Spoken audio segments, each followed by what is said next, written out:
আর আমাদেরকে বানিয়েছেন আল্লাহর গোলামি করার জন্য।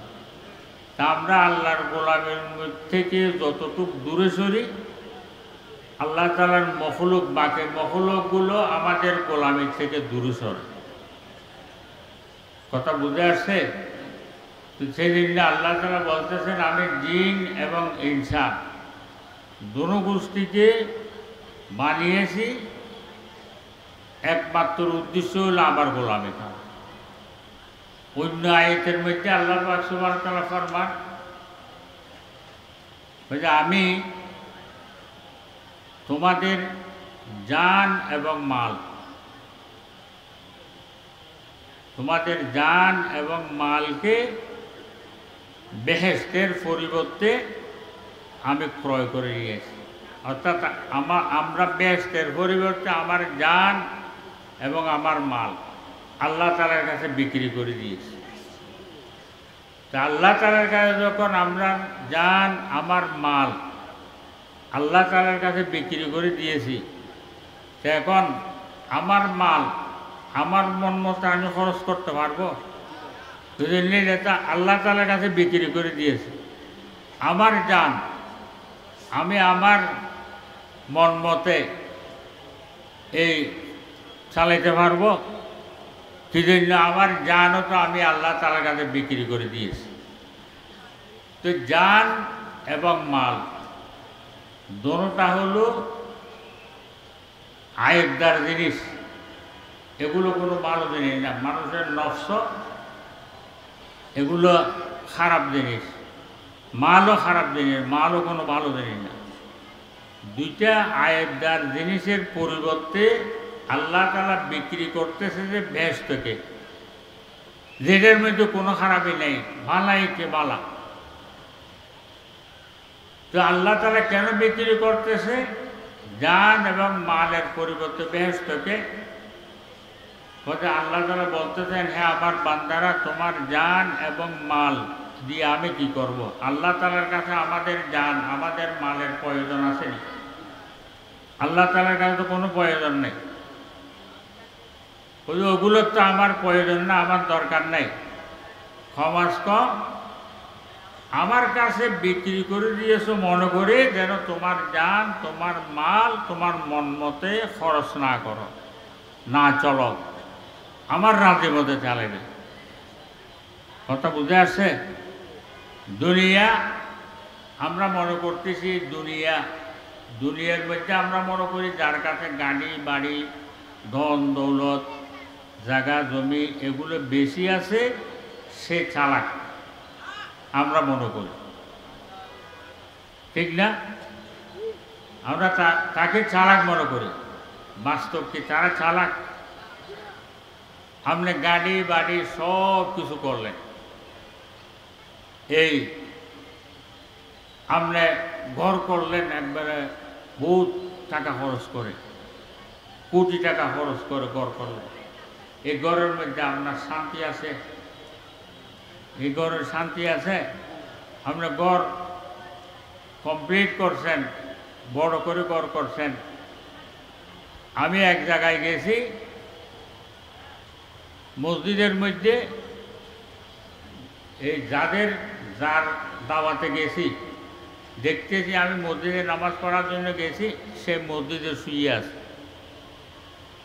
চৌধুরী সাহেব, আপনি মসজিদে কেন শুয়ে আছেন? আপনার এত বড় আজকে অনুষ্ঠান, সবাই আসছে, তুই বলতেছে এত বড় ঘর করছি, ঘর আজকে উদ্বোধন করতেছি, কিন্তু ঘরগুলা সে আড্ডারা সবগুলো দখল করে ফেলছে। এখানে আমি শোয়ার দুই হাত জায়গা নেই। কেমনে? ওই 5টা মেয়ে সাজিয়ে দিয়েছি, সবাই আসছে, এর নাতিন নাতুনি যারা আছে সবাই আসছে, ছেলের বিয়ে করাইছি ওরা আসছে, এভাবে আত্মীয় স্বজন সবাই আসে। এসে পুরা ঘর এক একজনে এক একটা দখল করে ফেলছে রুম। এখন আমার শোয়ার জায়গা এখানে দুই হাত নেই, সেজন্য মসজিদের মধ্যে এসে শুয়ে আসে।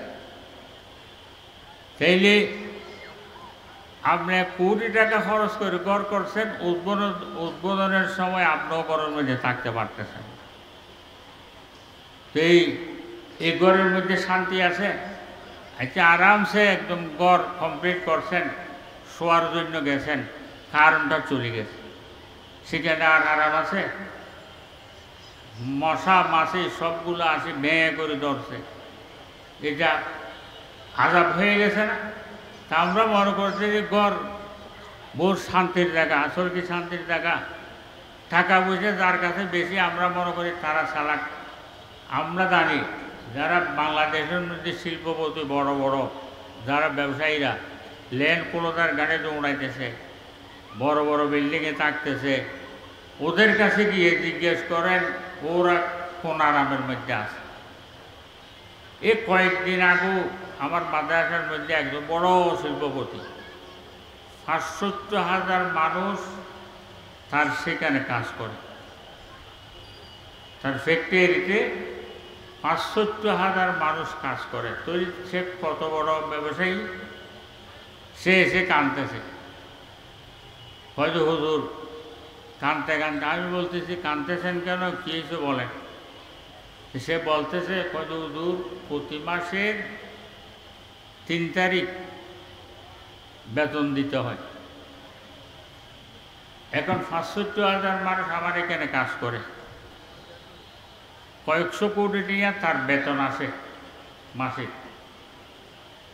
হুজুর এখন ব্যাংকে টাকা নাই, ব্যাংক আমাকে টাকা দিতে পারতেছে না, এখন যদি ৩ তারিখ বেতন দিতে না পারি তাইলে শ্রমিকরা আন্দোলন করে আমার ঘর বাড়ি ফ্যাক্টরি সব ভাঙে ফেলবে।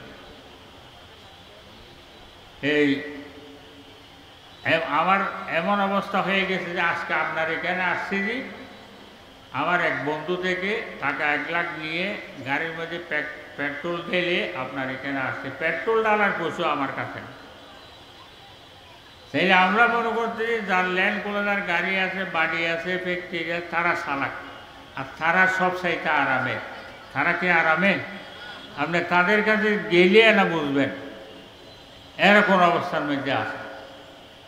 হুজুর একটু দোয়া করেন আমাকে যেন আল্লাহ তাআলা এই অবস্থা থেকে আল্লাহ তাআলা রেহাই দান করে। তো সেই জন্য এই যেগুলো আমরা দেখতেছি দুনিয়ার মধ্যে কোনো শান্তি নেই, দুনিয়া কোনো শান্তির জায়গা না। আর দুনিয়ার কষ্ট এটাও সামান্য। আপনার হায়াত কতটুকু পাচ্ছেন? ৬০-৭০ বছর। আপনার সুখও ৬০-৭০ বছর, দুঃখও ৬০-৭০ বছর। কিন্তু আখিরাতের হায়াতের কোনো টাইম নেই, অফুরন্ত হায়াত। এইখানে যদি কষ্ট শুরু হয় এটা আবাদুল আবাদ কষ্ট ভোগ করতে হবে। আর সেখানে যদি আরামে কেহ পৌঁছতে পারছে তো তাইলে এই আরাম আবাদুল আবাদ সে ভোগ করতে থাকবে। এখানে দুঃখ নাই, সুখের সাথে দুঃখ নাই। আর দুনিয়ার মধ্যে সুখের মধ্যেও দুঃখ মিশ্রিত, কত ধরনের দুঃখ আছে। কিন্তু আখিরাতে সুখের মধ্যে দুঃখ নাই, এখানে সুখকে সুখ, সুখকে সুখ। কথা বুঝে আসছে? তো সেই জন্য আমরা এই দুনিয়ার এগুলোর দিকে না পড়ে, চাকচিল্য এগুলোর মধ্যে না পড়ে, আল্লাহ তাআলা আমাদেরকে যে উদ্দেশ্য নিয়ে বানিয়েছেন ওই উদ্দেশ্যের মধ্যে আমরা যেন কামিয়াব হতে পারি, সেজন্য আমরা বেশি বেশি করে চেষ্টা করতে হবে, ওনাকে রাজি করতে হবে। উনি রাজি যদি হয়ে যায়, সারা দুনিয়ার মানুষ নারাজ হয়ে গেলেও কোনো অসুবিধা হবে না। আল্লাহ যদি রাজি থাকে, সারা দুনিয়ার মানুষ নারাজ হয়ে গেলে কোনো অসুবিধা হবে? আর আল্লাহ যদি নারাজ হয়ে যায়, সারা দুনিয়ার মানুষ যদি আপনাকে বাহাবা দেয়, কোনো লাভ হবে? আপনার কোনো লাভ করতে পারবে? সেজন্য ওনাকে মানাইতে হবে আমাদেরকে। মেন কাকে মানাইতে হবে? আল্লাহকে। আল্লাহর রাজি কাজ সেগুলো করতে হবে, এগুলো একদিনে হবে না। এগুলো করার জন্য এই মেহনত করতে হবে, 5 ওয়াক্ত নামাজ পড়তে হবে, শেষ রাত্রে উঠতে হবে, তাহাজ্জুদের নামাজ পড়তে হবে, 12 তসবিহ জিকির করতে হবে, মাগরিবের পর আওয়াবিনের নামাজ পড়তে হবে, ফজরের পর সূর্য ওঠার সাথে সাথে শাকের নামাজ, আবার 9টা 10টা করে ছাঁসের নামাজ, এগুলো পড়তে হবে।